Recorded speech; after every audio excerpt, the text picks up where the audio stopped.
Hey folks, sorry about that delay. Couldn't tell if I was live or not. Going to jump on and just talk a little bit about chapter 1. So my book has been out a little bit over 2 weeks, Sitting with God, A Journey to Your True Self Through Centering Prayer. And again, thanks for all the people that have purchased the book and let me know. Thanks for all the people that have done reviews on Amazon and Goodreads. I really appreciate it.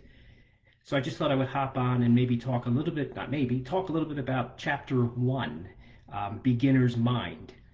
And you really need to come to your silent sits with a beginner's mind. And I'm a beginner. Every time I sit, I'm a beginner. I come with curiosity and like a child, and openness, and simply sit and open to the presence and actions of God within. So in chapter 1, I just talk about, a high level of centering prayer and silence. I talk about my first sit.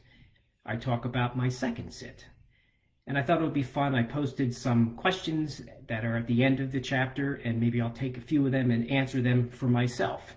So, what, if anything, can be special about silence? What can silence teach us? For me, silence teaches me how to live that day. After my sit, silence teaches me the actions or the non-actions I need to take the rest of my day, or until at least my next sit, which is my second sit. Silence teaches me who I am. Silence opens me to God. I sit with God so I can get up and walk with God during my non-silent times, during my non-centering prayer times. So silence is a terrific teacher for me, simply because God is in the silence, teaching me and praying in me the actions I need to take during the rest of the day, or simply giving me peace or confidence or wisdom for tasks for the rest of the day. What does it mean that God is beyond thoughts and emotions? That's what we do during centering prayer. With the use of our sacred word, we let go of thoughts that we engage and open to God, who is beyond our thoughts, beyond our emotions, beyond the clutter, and open to the pure presence of God. So that's really what we do in centering prayer. When we pray, do we always need to talk? What if we are silent? How does that make you feel? So perhaps for some people, it makes you feel uncomfortable. You think of praying as talking to God. And I'm not saying get rid of that way of praying. I'm simply saying try another way of praying to complement it, which is just sitting in communion with God, because that's what we do. We don't always need to talk. Just like when you're with a friend or a lover or someone significant, you just like to be with that person. You don't necessarily have to talk and say anything. And that's what we do with centering prayer. We sit with God. We commune with God.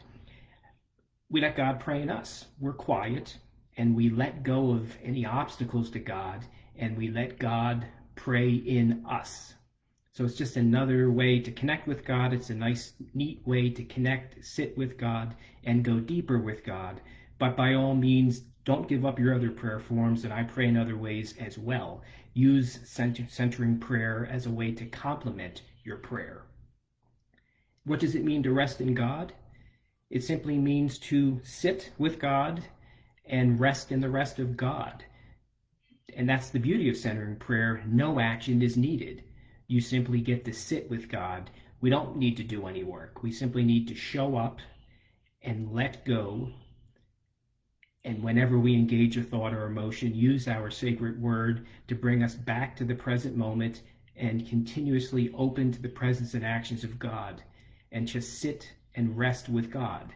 And that's kind of nice, because sometimes we don't know how to pray, or we don't know what we should pray or how we should pray. You don't need to worry about that during centering prayer. You simply need to show up and sit with God and see what happens. You're basically just saying, here I am, God, I'm available, do with me whatever you want.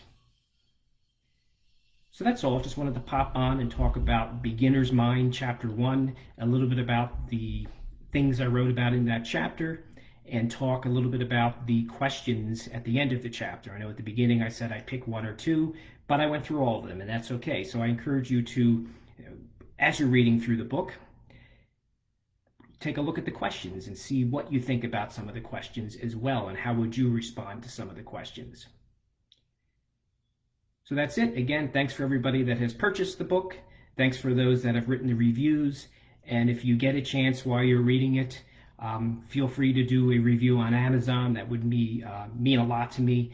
Just a couple sentence review on Amazon would be terrific if you could take the time to do that as well.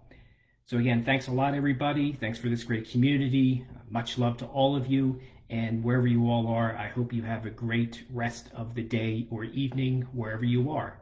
Take care, everybody.